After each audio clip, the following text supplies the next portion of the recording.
حضرت ابوبکر صدیق رضی اللہ عنہ کے والد ابو قحافہ اس وقت تک ایمان نہیں لائے تھے۔ حضرت ابوبکر رضی اللہ عنہ اپنے ابا کو پکڑ کے لائے، 80 سال سے اوپر عمر تھی۔ آپ نے فرمایا ابو بکر مجھے بتایا ہوتا، اپنے بوڑھے باپ کو کیوں پریشان کیا، میں جا کر ان کو کلمہ پڑھا دیتا۔ فرمایا نہیں آقا، میرا باپ اس بات کا زیادہ حقدار ہے کہ آپ کی خدمت میں آئے۔ پھر آپ نے کلمہ پڑھایا، ابا جی دور چلے گئے۔ حضرت ابوبکر صدیق رضی اللہ عنہ ایک کونے میں بیٹھ کے رو رہے ہیں۔ کسی نے پوچھا ابوبکر کیا ہوا، یہ تو خوشی کا مقام ہے، رونے کا نہیں۔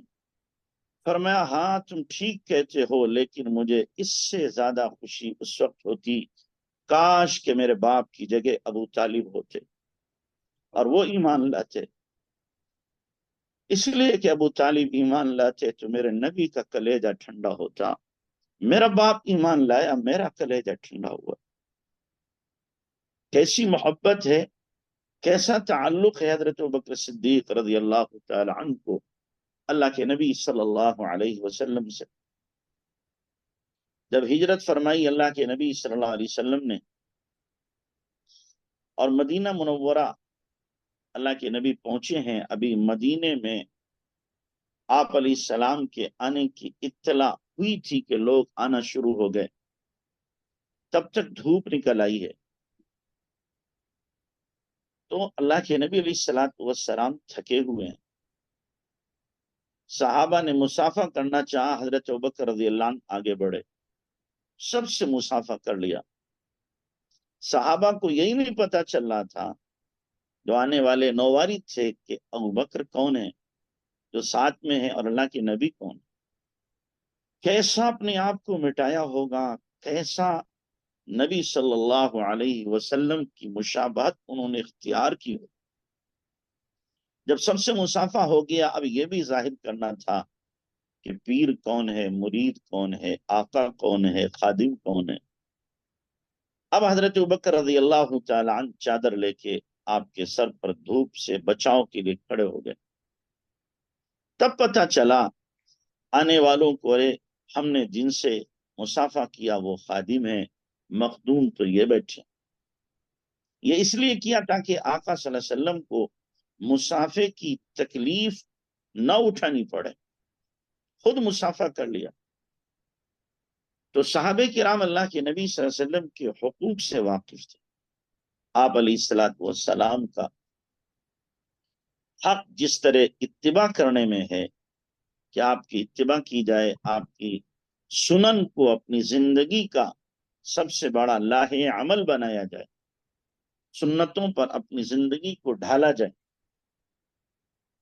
اسی طریقے سے آپ کے حقوق میں سے ہے کہ جب ضرورت پڑے تو اپنے مال کو اللہ کے نبی صلی اللہ علیہ وسلم کے لیے، اور آپ آج دنیا میں نہیں ہیں تو آپ کے دین کے لیے خرچ کیا جائے۔ جس سے محبت ہوتی ہے اس پر مال بھی لٹایا جاتا ہے، جان بھی نچھاور کی جاتی ہے، جذبات بھی قربان کیے جاتے ہیں۔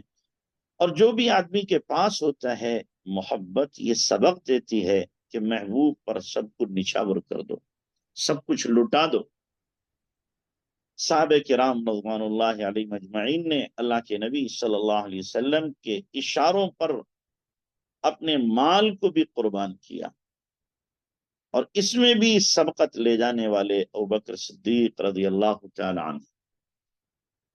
ایک صاحب نے حساب لگایا تھا کہ جس وقت ابوبکر صدیق رضی اللہ عنہ ایمان لائے اس وقت میں تقریباً 11 کروڑ کی مالیت کے مالک تھے، اور جب ہجرت کر رہے ہیں تو ابوبکر کے پاس صرف 4000 درہم باقی ہیں۔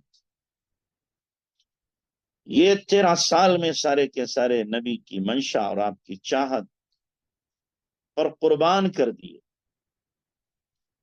اور پھر جب مدینہ منورہ پہنچے اور اللہ کے نبی صلی اللہ علیہ وسلم کی طرف سے ضرورت جو پڑتی گئی یہ بھی لٹا دیے، اور پھر جب تبوک کا موقع آیا وہ مثالی قربانی دی کہ سارے گھر میں جھاڑو لگا کے جو کچھ ملا سب آقا کے قدموں پہ لا کے نچھاور کیا۔ ابوبکر گھر میں کیا چھوڑا، کیا گھر میں چھوڑا؟ تو فرمایا اللہ رسول کا نام چھوڑ کے آیا، باقی سب کچھ لگا دیا۔ اللہ کو یہ ادا